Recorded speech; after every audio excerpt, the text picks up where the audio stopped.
大家好，我係三哥。今次咧，我哋嚟到咗沙田萬怡酒店去食自助餐。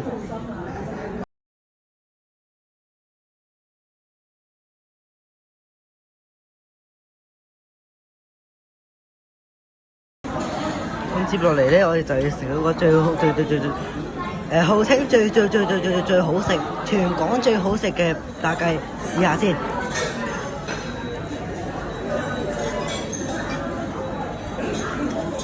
估唔到喎，咁好食。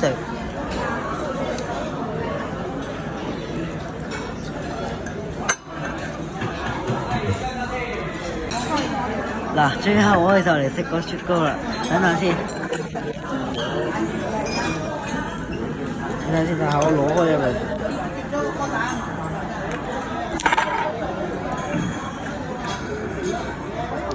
哇，雪糕好硬啊！